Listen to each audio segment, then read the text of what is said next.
Hello guys. लो भाई, आज हम लोग नेक्स्ट यूनिट स्टार्ट करेंगे, मैग्नेटिक फील्ड इफेक्ट्स। ठीक है, जैसा कि हम लोगों ने पहली दो यूनिट्स में पढ़ लिया। फर्स्ट यूनिट में हम लोगों ने जो मेन चीज पढ़ी वो पढ़ी थी इलेक्ट्रोस्टैटिक चार्ज, इलेक्ट्रोस्टैटिक फील्ड। कहने का मतलब अगर एक चार्ज रेस्ट पर है तो उसकी क्या प्रॉपर्टीज होती हैं। तो हमने एक बड़ी बेसिक सी चीज समझी वहां, मैं इसलिए बता रहा हूं क्योंकि उसका रिलेशन यहां पर आएगा कि अगर कोई चार्ज रेस्ट पर है तो रेस्ट पर होने की वजह से उसके चारों तरफ एक फील्ड क्रिएट हो जाता है जिसको हम कहते हैं इलेक्ट्रिक फील्ड। पढ़ा हम लोगों ने, है ना। 1B में करा हम लोगों ने, इलेक्ट्रिक फील्ड वाले चैप्टर में करा। फिर उसके ऊपर आगे उसके क्वेश्चंस करे, उसकी डेरिवेशंस करी। शेल के लिए क्या होता है, सिलेंडर के लिए क्या होता है, गॉस थ्योरम भी पढ़ी, उस पर पोटेंशियल पढ़ा, सब कुछ उसी में पढ़ा। लेकिन वो सारी चीजें किस चीज पे पढ़ी कि जो चार्ज है जब वो रेस्ट पर होता है, क्योंकि चैप्टर का नाम, यूनिट का नाम ही क्या था, electrostatic. Electrostatic means electric charge at rest. अगर चार्ज रेस्ट पर है तो उसका अपना एक दायरा होता है, एक रीजन होता है जिसको हम कहते हैं इलेक्ट्रिक फील्ड। अब हम लोग न्यू कंसेप्ट में पढ़ेंगे इलेक्ट्रिक फील्ड की बजाय मैग्नेटिक फील्ड में। अब इसके बीच में एक झोल झाल रह गया, क्या, इलेक्ट्रिक करंट। तो हमने कहा कि अगर वही चार्ज जब मूव करते हैं, इलेक्ट्रॉन जब मूव करते हैं पर्टिकुलर डायरेक्शन में फ्लो करते हैं तो एक करंट कैरी करते हैं, दे कॉन्स्टिट्यूट करंट, वो करंट को कॉन्स्टिट्यूट करते हैं। तो वो एक अलग चीज हो गई। फिर क्या हुआ, बहुत टाइम पहले से ये दोनों चीजें तो अलग अलग ही चल रही थी भाई। इलेक्ट्रिक फील्ड एक अलग चीज है, मैग्नेटिक फील्ड एक अलग चीज है। मैग्नेटिक फील्ड अब तक जो बहुत पुराने टाइम में जो था, जब तक ये दोनों को अलग समझ रहे थे तब तक तो वो यही सोचते थे कि अगर चार्ज रेस्ट पर पड़ा हुआ है तो उसका एक इलेक्ट्रिक फील्ड होता है, और जो मैग्नेट्स वगैरह जो हमें नेचुरल वे में मिलते हैं, ठीक है, आर्टिफिशियल तो बात की बात है, जो नेचुरल वे में हमें जो मैग्नेट्स मिलते थे तो उनका अपना एक मैग्नेटिक फील्ड होता है। फिर ऑर्स्टेड ने एक दिमाग लगाया कि क्या चार्जेस के फ्लो की वजह से अगर कोई करंट कैरिंग कंडक्टर है तो क्या उसके चारों तरफ कोई मैग्नेटिक फील्ड होता है। तो उसने क्या करा, उसने क्या किया, उसने एक नीडल बनाई।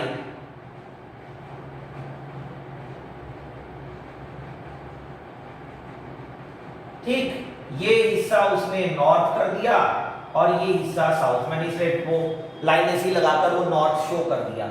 ये एक नीडल थी, इस नीडल के ऊपर उसने एक करंट कैरिंग कंडक्टर ऐसे रख दिया इस एरो की फॉर्म में, this is current carrying conductor. तो क्या देखने को मिला कि नीडल की एक्सिस तो ये थी, नीडल की एक्सिस क्या है, ये एक्सिस है नीडल की, और इस एक्सिस के परपेंडिकुलर जब उसने एक क्या रखा, करंट कैरिंग कंडक्टर रखा, तो उसने देखा there is no movement in needle, इसके अंदर कोई मूवमेंट नहीं हो रही है। होती, अगर वो मूवमेंट नहीं होती तो वो उदास हो गया कि भाई नहीं है। फिर अचानक से उसने एक दिन क्या करा कि इसी चीज को चेंज कर दिया। अब चेंज कैसे करा उसने, उसने करा चेंज कि करंट कैरिंग कंडक्टर को उसने कुछ इस तरह से रख दिया नीडल के एक्सिस के पैरेलल। पहले मैं ऐसे बता देता हूं, ऐसे एक नीडल थी, उसके ऊपर ही पैरेलल उसने करंट कैरिंग कंडक्टर रख दिया। ये नीडल है, मान लो छोटी सी नीडल मान लेते हैं, इस नीडल के ऊपर ही उसने एक करंट कैरिंग कंडक्टर रख दिया। तो क्या देखने को मिला, एकदम से सडन डिफ्लेक्शन हुई, नीडल डिफ्लेक्ट हो गई। तो उसने कहा अरे ये क्या हुआ, करंट कैरिंग कंडक्टर अगर परपेंडिकुलर रखा हुआ था एक्सिस के तो उसने कोई भी चीज नहीं शो करी, कोई मूवमेंट शो नहीं करी। लेकिन जैसे उसके पैरेलल रखा तो उसके अंदर एक मूवमेंट शो करी, उसके अंदर डिफ्लेक्शन शो हुई। तो इट मींस वो सही था कि इसका मतलब कि करंट कैरिंग कंडक्टर का अपना कुछ मैग्नेटिक फील्ड होता है। वो ही इस चैप्टर में हम पढ़ने वाले हैं, क्योंकि चैप्टर का नाम ही यही है, magnetic field due to current. 3A chapter है, 3A magnetic field due to current. Magnetic field due to current carrying conductor कह लो या ड्यू टू करंट। तो क्या देखने को मिला, अब वो जो डिफ्लेक्शन है वो ऐसे हो गई, ये तो हो गया करंट कैरिंग कंडक्टर, कंडक्टर ही लिख देता हूं मैं इसको, ठीक है। और नीडल को मैं ऐसे शो कर रहा हूं, ये नीडल है, ये मैंने नीडल शो कर दी, ओके। ये हिस्सा इसका नॉर्थ और ये हिस्सा इसका साउथ, ये मैंने एरो से कर दिया कि ये ऐसे डिफ्लेक्ट हो गई। तो क्या देखने को मिला कि इसका मतलब अगर किसी करंट कैरिंग कंडक्टर को हम प्लेस करते हैं नीडल के ऊपर अबव द नीडल, तो उसकी डिफ्लेक्शन क्या होगी, और करंट की डायरेक्शन ये एरो शो कर रहा है, ये करंट की डायरेक्शन ये एरो शो कर रहा है, तो जो नीडल है वो ऐसे क्या करेगी, डिफ्लेक्ट करेगी, यानी नॉर्थ इधर होगा और साउथ इधर होगा, यानी कि ये क्या हो गया, क्लॉकवाइज या एंटी क्लॉकवाइज, वो अपने आप देखना। अब अगर मैं कहता हूं कि ये करंट की डायरेक्शन क्या कर दी, उसने रिवर्स करके देखी, जब उसने रिवर्स करके देखी तो यही चीज ऐसे चेंज हो गई, ठीक है। अब ये बन गया नॉर्थ और ये क्या बन गया, साउथ, क्लियर। तो क्या देखने को मिला, सिंपल सा फंडा कि कंडक्टर, अगर कंडक्टर के अंदर करंट ऐसे पास हो रहा है ऊपर की तरफ, तो नीडल इधर कर जाती है, डिफ्लेक्ट हो जाती है, और अगर करंट कैरिंग कंडक्टर की डायरेक्शन ये होती है तो ये नीडल ऐसे हो जाती है। ये नोट कर लेना, ये आपके नोट्स में मैं वैसे भेजूंगा, पता नहीं उसके अंदर है या नहीं क्योंकि पुराने नोट्स थे, ठीक है। तो आप एक बार देख लेना, इनको नोट कर लेना, ठीक है। इसलिए मैंने 1 सेकंड के लिए छोड़ दिया, आप पॉज करके चाहे देख सकते हो, ओके। ये तो हो गई डायरेक्शन। फिर आगे आगे और जितने भी जो बंदे आए, साइंटिस्ट आए, फिर उन्होंने एक और चीज देखी। क्या चीज देखी, उन्होंने क्या कंक्लूजन निकाला कि आप ध्यान से समझना कि चार्ज जब तक रेस्ट पर है तब तो उसका इलेक्ट्रिक फील्ड होता है, ठीक। चार्ज जब तक रेस्ट पर है तब तक उसका इलेक्ट्रिक फील्ड होता है, बट अब इस करंट कैरिंग कंडक्टर में चार्ज यहां से एंटर कर रहे हैं, यहां से बाहर निकल रहे हैं, यहां से एंटर कर रहे हैं, यहां से बाहर निकल रहे हैं, या यहां से एंटर कर रहे हैं, यहां से बाहर निकल रहे हैं। तो इसका मतलब चार्ज एक जगह एक्यूमुलेट नहीं हो रहे। अगर चार्ज एक जगह एक्यूमुलेट नहीं हो रहे तो ये डिफ्लेक्शन, इसका मतलब इलेक्ट्रिक फील्ड की वजह से नहीं है, क्योंकि अगर चार्ज एक्यूमुलेट होंगे कहीं तभी तो इलेक्ट्रिक फील्ड होगा। इसका मतलब चार्ज तो फ्लो कर रहे हैं, तो अगर फ्लो करने पे भी ये डिफ्लेक्शन आ रही है तो कंक्लूजन क्या निकला, देयर इज मैग्नेटिक फील्ड। इसका मतलब यहाँ पर जो दूसरी फील्ड है वो क्या है, मैग्नेटिक फील्ड है। तो यहाँ से कंक्लूजन ये निकला कि चार्ज जब तक रेस्ट पर होते हैं तो इलेक्ट्रिक फील्ड क्रिएट करते हैं, चार्ज जब फ्लो करते हैं, मूव करते हैं, यानी जब एक करंट की फॉर्म में चलते हैं तो उनका मैग्नेटिक फील्ड भी होता है। तो यहां पर मैग्नेटिक फील्ड हमें दिख रहा है, क्लियर। डायरेक्शन के ऊपर बहुत डिपेंड करता है, डायरेक्शन में उसने और क्या चीजें करी। ये तो हो गया जब अबव था, above the needle, above the needle, यानी कि नीडल के ऊपर कंडक्टर रखा तो ये चीजें आई, और उल्टा हो जाएगा when below the needle,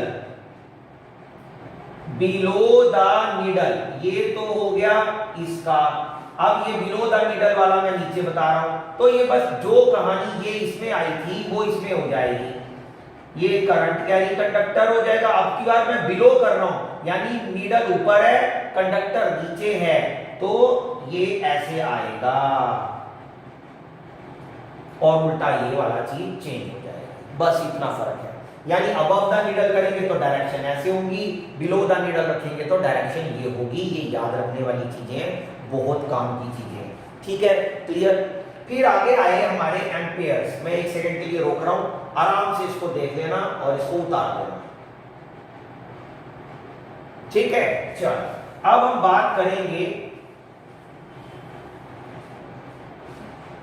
amperes की। फिर एम्पियर्स अंकल आए। एम्पियर्स अंकल ने क्या कहा, उन्होंने डायरेक्शन दी कि भाई स्ट्रेट करंट कैरिंग कंडक्टर और साथ ही circular coil, current carrying coil, इन दोनों के उसने मैग्नेटिक फील्ड की डायरेक्शन के बारे में थोड़ा और एक्सप्लेन करा। वो कहता है राइट हैंड थंब रूल इस्तेमाल करो, ठीक। अगर आपका ये स्ट्रेट करंट कैरिंग कंडक्टर है, जैसे मेरे हाथ में क्या है मार्कर, तो this is the straight current carrying conductor like this, तो मैंने इसको क्या करा, ऐसे पकड़ा और ऐसे कर दिया, curl the finger. When we curl the finger then thumb represent, ये थंब है ना देखो, thumb represent the straight current carrying conductor and curling finger जो है, ये जो कर्ल हुई फिंगर है, ये रिप्रेजेंट करती हैं the direction of magnetic field, the direction of magnetic field को रिप्रेजेंट करती हैं। समझने वाली बातें हैं। यानी कि अगर आपका करंट कैरिंग कंडक्टर ऐसे है तो आपके पास वो कहता है कंसेंट्रिक सर्कल्स में मैग्नेटिक फील्ड क्रिएट हो जाता है। यानी कि ये एरो से हम शो कर देंगे इस टाइप से। तो यानी कि ये आपका कंडक्टर है due to right hand thumb rule, and जो कर्व फिंगर्स हैं वो आपके ये डायरेक्शन को क्या कर रही हैं, शो कर रही हैं।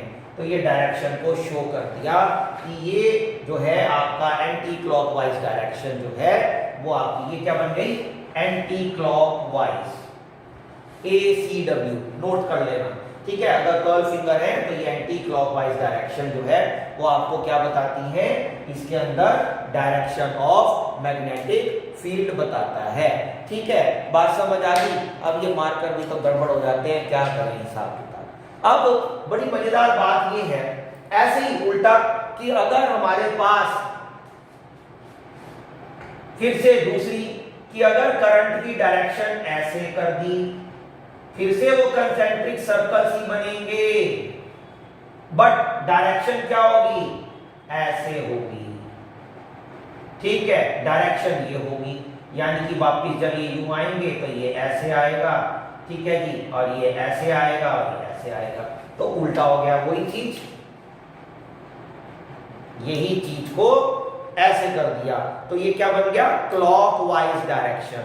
तो ये क्या बन गई आपकी, क्लॉकवाइज डायरेक्शन बन गई, वो एंटी क्लॉकवाइज, और ये क्या बन गया, क्लॉकवाइज, ठीक है। ये चीजें नोट कर लेनी है अच्छे से, ठीक है।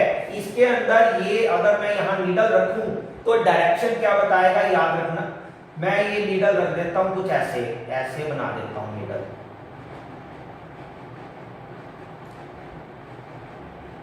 तो ये डार्क हिस्सा मैंने ड्रॉ कर दिया नीडल का, तो ये आपका नॉर्थ है और ये आपका साउथ है, उसमें उल्टा हो जाएगा। उसी में अगर मैं ये नीडल बनाऊंगा ऐसे ही,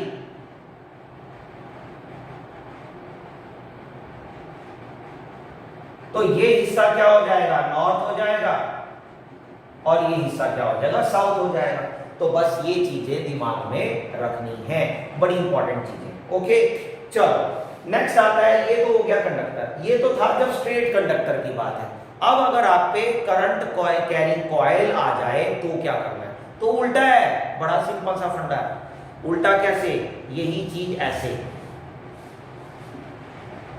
लाइक दिस, ये आ गया करंट कैरिंग कंडक्टर। अब कर्ल फिंगर आपकी करंट कैरिंग कंडक्टर हो गई, कर्ल फिंगर उल्टा हो गया। इसके अंदर ये था मार्कर, मेरा क्या था, current carrying conductor, curl finger direction of magnetic field थी।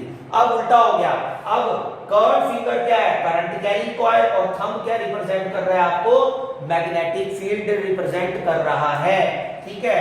यानी कि ऐसे, इस टाइप से, तो ये डायरेक्शन ऑफ मैग्नेटिक फील्ड हो जाएगा, और ये आपका करंट कैरिंग कंडक्टर है। करंट कैरिंग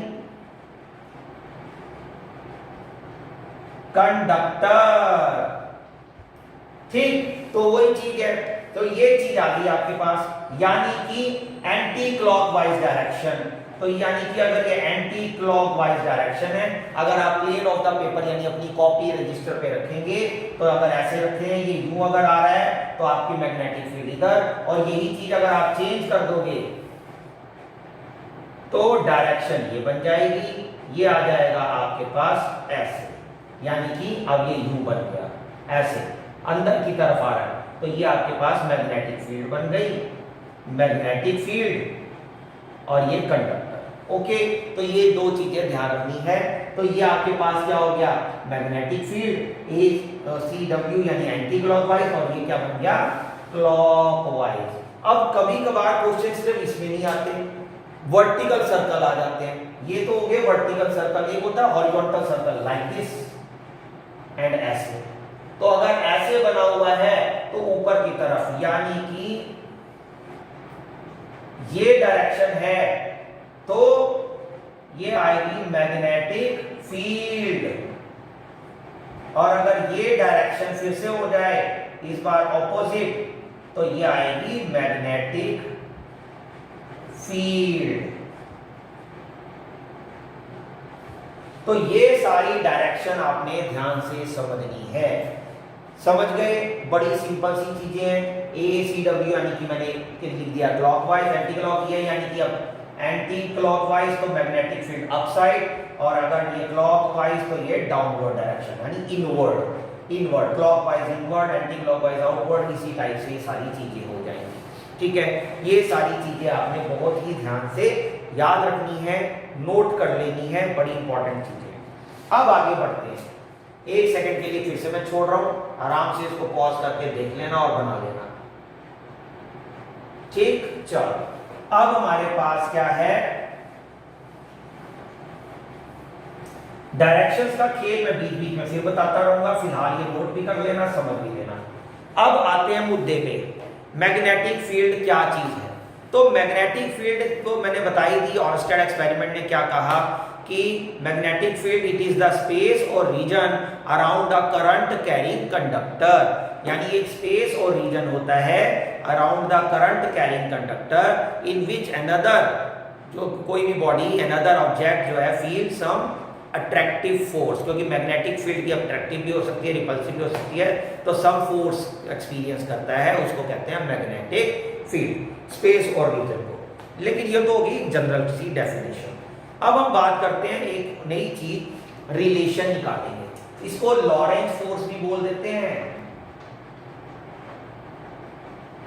लेकिन बुक में शायद लॉरेंज फोर्स ना मिले या कुछ भी है, सिंपल सी है relation, relation between force and magnetic field. हाँ, मैग्नेटिक फील्ड को बी वेक्टर से डिनोट करना है, जैसे ई वेक्टर से इलेक्ट्रिक फील्ड को डिनोट करते थे, वैसे ही मैग्नेटिक फील्ड को बी वेक्टर से डिनोट करना है, तो कर लेंगे। चलो जी, अब हम बात करते हैं कि कोई एक पार्टिकल है, ओके, एक पार्टिकल मूव कर रहा है विद वेलोसिटी v, ये है मैग्नेटिक फील्ड, दिखा दिया हम लोगों ने,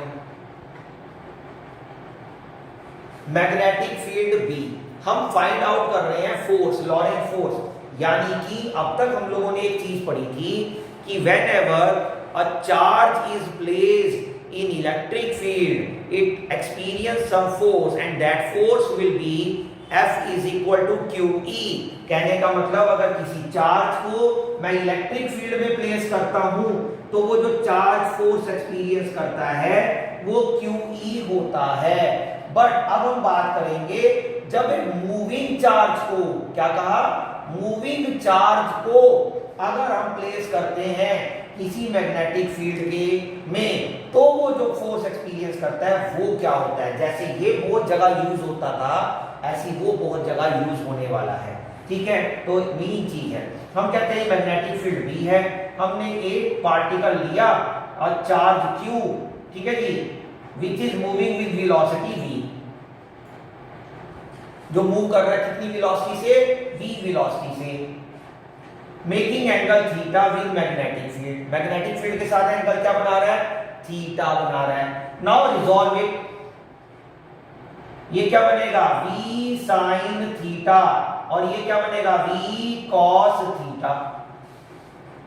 क्लियर। अभी अभी मैंने आप लोगों को एक चीज बताई थी कि जब ऑर्स्टेड ने एक्सपेरिमेंट किया था, तो जब उसने परपेंडिकुलर रखा था नीडल के एक्सिस के, यानी मैग्नेटिक फील्ड के, कौन उसने परपेंडिकुलर रखी थी जब करंट कैरिंग कंडक्टर, तो देयर इज नो मूवमेंट, यानी कि कोई मैग्नेटिक फील्ड था ही नहीं। फील्ड कब आया, जब उसके पैरेलल रखा या विद सम एंगल रखेंगे।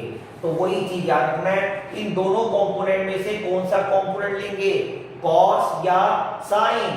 तो आप देखते हैं जी, आगे बात करते हैं। तो हम हमेशा बात करेंगे नाउ, वो कहता है कि जब दोबारा से सुन लो कि लेट कर लिया एक charge q, let us consider a charge q moving with velocity v making angle theta with magnetic field b, then on resolving it v sin theta we get v sin theta and v cos theta.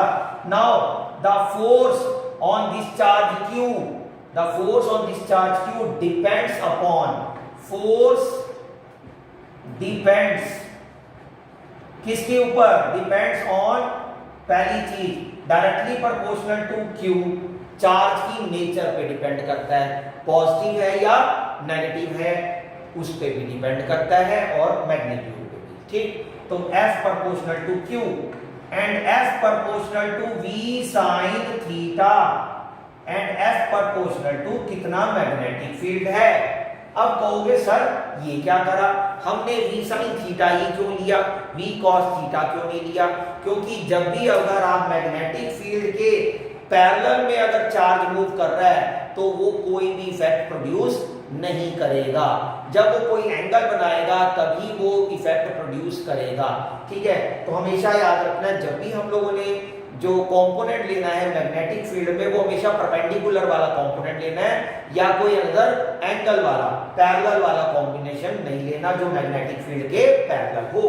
तो हमारे पास ये तीनों को join करेंगे 1 2 and 3, so we'll get q proportional to q v b sin theta and q is equal to k q v b sin theta। जब ये k q v b sin theta where k is equal to 1, यहाँ k की value 1 होती है, remember this, so q v b sin theta, ये तो हो गया मैग्नीट्यूड की form. Now in vector form q is a scalar quantity, v and b are vector quantities and there is sine angle between them, so the vector form is v vector cross b vector। क्योंकि याद होगा cos theta होता है तो dot product होता है, अगर दो वेक्टर क्वांटिटी में sin थीटा होता है तो क्रॉस प्रोडक्ट या वेक्टर प्रोडक्ट होता है। +1 में करी हुई है बातें, तो ये आपके पास आ गया, तो ये आपके फॉर्मूला आ गया। ठीक है, एक ये बन गया, एक ये बन गया, ये मैग्नीट्यूड में वो वेक्टर फॉर्म में, यूज तो ऑब्वियसली मैग्नीट्यूड ही होगा, है ना, कोई भी डेरिवेशन करेंगे। अब यहां से हमारे पास क्या चीजें निकलती हैं, इसको उठाते हैं। If q is equal to 1, special case, if q is equal to 1 coulomb, v is equal to 1 meter per second यानी यूनिटी, ठीक है, and theta is equal to 90 यानी कि थीटा 90 ले लें, तो सीधा सीधा f इज इक्वल टू क्या बना, b, तो सीधा सीधा f इज इक्वल टू क्या बना, b बना।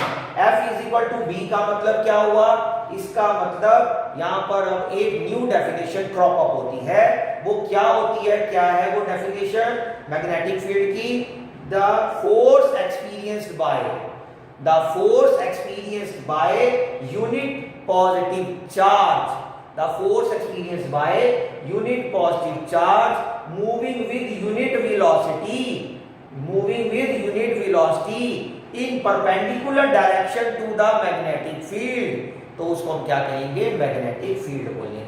यानी कि इसका मतलब फोर्स एक्सपीरियंस जो है, जितना भी कोई एक यूनिट चार्ज अगर एक यूनिट वेलोसिटी से 90 डिग्री पर मूव करता है मैग्नेटिक फील्ड में, तो जितना भी वो फोर्स एक्सपीरियंस करेगा उस टाइम पर वही उसकी मैग्नेटिक फील्ड होगी। तो ये आपके पास फॉर्मूला निकल आया और मेन चीज आ गई। अच्छा, आपके पास मैं एक चीज बताने जा रहा हूं जो आप लोग सुनते नहीं हो एक्चुअली, पर सुना करो जो मैं बोलता हूं, नहीं होता तो उसको नोट कर लिया करो, मैंने कई बार बोला है।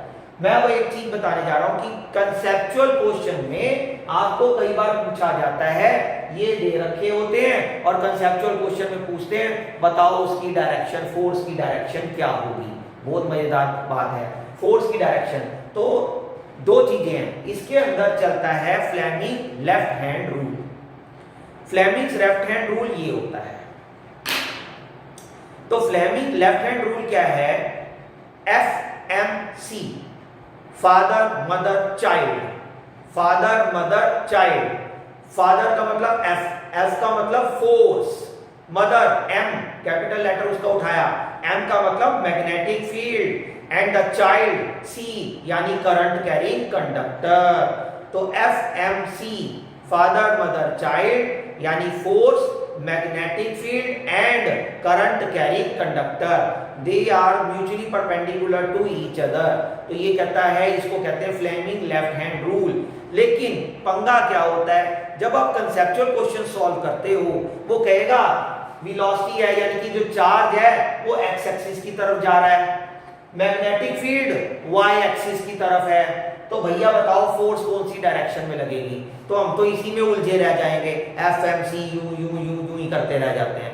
बड़ा बेसिक सा चीज बता रहा हूं, वेक्टर प्रोडक्ट आप लोगों को पिछले साल वाले याद है क्या होता था? I cap cross J cap is equal to K cap. वही चीज यहां लगानी है। देखो फॉर एग्जांपल मैं भाई यही बता देता हूं, आगे आसानी आएगी आप लोगों को। फॉर एग्जांपल वो कहता है वेलोसिटी जो है वो एक्स एक्सिस में है, तो ऑब्वियसली आई कैप बना कि नहीं? बी कैप, बी जो है वो वाई एक्सिस की है, मैं एग्जांपल ले रहा हूं, तो वो जे कैप बना कि नहीं? सिंपल। नाउ द फोर्स क्या होगी वो कहता है, ठीक है, अगर ये पॉजिटिव चार्ज है and Q is equal to positive charge, ठीक है, तो फोर्स जो है वो डायरेक्शन क्या बनेगी? आई कैप क्रॉस जे कैप, और आई क्रॉस के क्या होता है? जे क्या होता है? के कैप, यानी कि जेड डायरेक्शन। आंसर आ गया सिंपल, पॉजिटिव जेड की डायरेक्शन। अगर यही चार्ज पॉजिटिव की जगह वहां पर क्या हो? नेगेटिव हो जाए, तो माइनस का के कैप हो जाएगा। सिंपल। चार्ज अगर नेगेटिव हो गया तो माइनस का के कैप हो गया, तो माइनस का के कैप का मतलब क्या बन गया? माइनस की जेड डायरेक्शन। सिंपल। तो ऐसे इनके फॉर्म जो है क्वेश्चन सिंपली वे में तुम्हें समझ आ जाएंगे जब आप कंसेप्चुअल्स पढ़ोगे। ओके, तो इसके कंसेप्चुअल बहुत इंपॉर्टेंट है। ओके जी, तो यहां तक हमारे पास आ गया। मैंने इसलिए आपको एक फंडा बता दिया डायरेक्ट वाला, इजी हो जाएगा मेथड आपको। जैसे मैंने पोटेंशियोमीटर में बताया था आप लोगों को K is equal to I rho upon area, तो उससे मैंने आपको बताया था कि कई बार क्वेश्चन पूछते हैं कि जो पॉइंटर है या जॉकी है वो किधर की तरफ शिफ्ट होगी, तो मैंने आपको उसका बड़ा अच्छा सा बताया था। नहीं याद तो देख लेना वीडियो, फिलहाल इसको देखो। समझ आ गया यहाँ तक? अब हम लोग बात करने वाले हैं बायट-सैवर्ट्स लॉ। बायट-सैवर्ट्स लॉ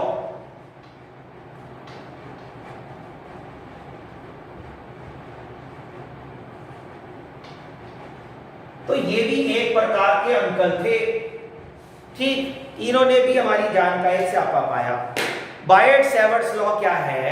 वो ये कहता है कि अगर इस लॉ के अकॉर्डिंग वो क्या कहता है कि अगर एक करंट कैरिंग कंडक्टर है, एक वायर है, ठीक है, तो कहता है इसमें एक कांस्टेंट करंट अगर I जा रहा है, तो ऑब्वियसली अगर ये करंट कैरिंग कंडक्टर है इसके तो चारों तरफ क्या होगा? एक मैग्नेटिक फील्ड। वही तो पढ़ रहे हैं अभी कि कोई भी करंट कैरिंग कंडक्टर के चारों तरफ क्या होता है? एक मैग्नेटिक फील्ड क्रिएट होता है। तो अगर ये करंट कैरिंग कंडक्टर है तो वो कहता है इससे किसी भी एक डिस्टेंस के ऊपर से पॉइंट P ले लेते हैं एंड डिस्टेंस ले लेते हैं R, और एक छोटा एलिमेंट ले लेते हैं इसका dl। अब कहोगे ये क्या करी जा रहे हो सर डार्क सा? ये छोटा एलिमेंट क्या है? एक करंट कैरिंग कंडक्टर या यूं कहें करंट कैरिंग वायर, इसका एक स्मॉल एलिमेंट ले लिया dl, पूरी लेंथ तो l होगी, स्मॉल एलिमेंट ले लिया dl। तो कहता है इस करंट कैरिंग कंडक्टर की वजह से अगर किसी पॉइंट पर मुझे मैग्नेटिक फील्ड फाइंड करना है, तो वो जो मैग्नेटिक फील्ड होता है वो किस किस चीज पे डिपेंड करता है? देखो, पहली बात तो एंगल, वो कहता है एक तो डिपेंड करता है। अब मेरी बात समझो, अगर मैं स्मॉल एलिमेंट कंसीडर कर रहा हूं तो मैग्नेटिक फील्ड भी क्या आएगा? स्मॉल आएगा। dl के लिए मैग्नेटिक फील्ड भी dB, तो dB, तो according to this law dB depends किस किस पर करता है? एक तो करंट कितना फ्लो कर रहा है उस पर डिपेंड करता है,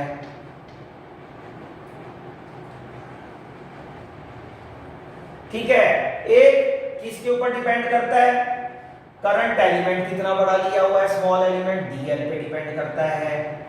एक इनके बीच का साइन एंगल, मैंने कहा था ना कॉस नहीं लेते साइन एंगल लेते हैं, साइन एंगल पे डिपेंड करता है। और एक इनवर्सली प्रोपोर्शनल है square of the distance between them.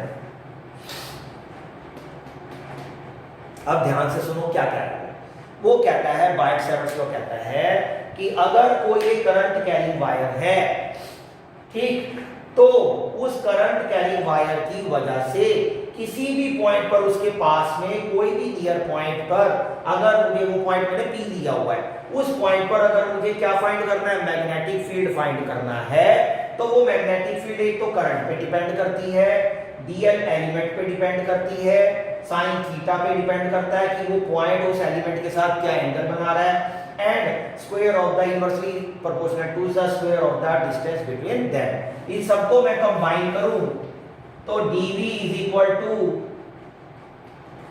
k i dl sine theta upon r square. मैंने एक बीच में स्टेप खत्म कर दिया, डायरेक्ट कर दिया, पहले मैं प्रोपोर्शनैलिटी का साइन डालता फिर लिखता, तो मैंने सीधा लिख दिया k, प्रोपोर्शनैलिटी का साइन हटाता, i dl sine theta upon r square. k की वैल्यू होती है यहाँ म्यू नॉट अपॉन 4 पाई, ये याद रखना है। जैसे याद है आप एप्सिलॉन नॉट करते थे इलेक्ट्रिक फील्ड में, ऐसी म्यू नॉट भी आ गया। म्यू नॉट होता है एप्सिलॉन नॉट, जैसे एप्सिलॉन नॉट था वैसे म्यू नॉट, इसको कहते हैं absolute permeability in magnetic field in free space, absolute permeability. Mu naught क्या है, absolute permeability of magnetic field in free space. Okay, तो बस अब मैंने यहां वैल्यू लगाई, तो ये क्या हो जाएगा, dv is equal to mu naught upon 4 pi, जैसे वहां था 1/4 pi epsilon naught, i dl sine theta upon r square. ठीक है जी।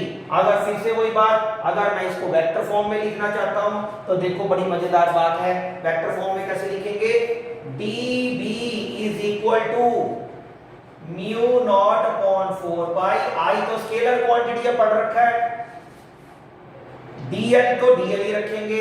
अब देखो अगर dl है और sin थीटा भी आ रहा है तो इट मींस यहां पर कोई ना कोई ऐसी टर्म है जो वेक्टर क्वांटिटी में हम उसको ले सकते हैं, तो वो क्या लेंगे, इस dl के साथ अंडरस्टूड है 1 तो होगा, और 1 को मैं वेक्टर फॉर्म में कैसे लिख सकता हूं, सोचो जरा, 1 को मैं वेक्टर फॉर्म में कैसे लिख सकता हूं, याद आया, यूनिट वेक्टर, यूनिट वेक्टर की वैल्यू 1 होती है, तो मैं इसको लिख दूंगा cross r cap, cross r cap upon में क्या रहेगा, r स्क्वायर। क्लियर। अब r कैप याद होगा क्या होता था, r वेक्टर अपॉन r, यानी वेक्टर अपॉन उसका magnitude, so dv is equal to mu naught upon 4 pi i dl vector cross r vector upon में r क्यूब हो जाएगा, एक r ये इसके साथ मल्टीप्लाई हो जाएगा क्यूब, और r कैप की जगह ये लिख दिया, तो this is the vector form and this is magnitude. Use तो मैग्नीट्यूड ही करते हैं, इसकी वैल्यू क्या होती है, कैसे डिपेंड करता है, ये मैं नेक्स्ट वीडियो में आपको बता दूंगा। फिलहाल यहाँ तक इसको अच्छे से पढ़ो, ठीक है, और इसको अच्छे से समझो। ये बायट-सैवर्ट लॉ बहुत इंपॉर्टेंट चीज है, आगे इसकी एप्लीकेशंस होंगी कल से, बड़ी बड़ी डेरिवेशन है, 1 या 2 डेरिवेशन ही डेली की है। ओके, तब तक के लिए नमस्कार, तकरिया, जय हिंद।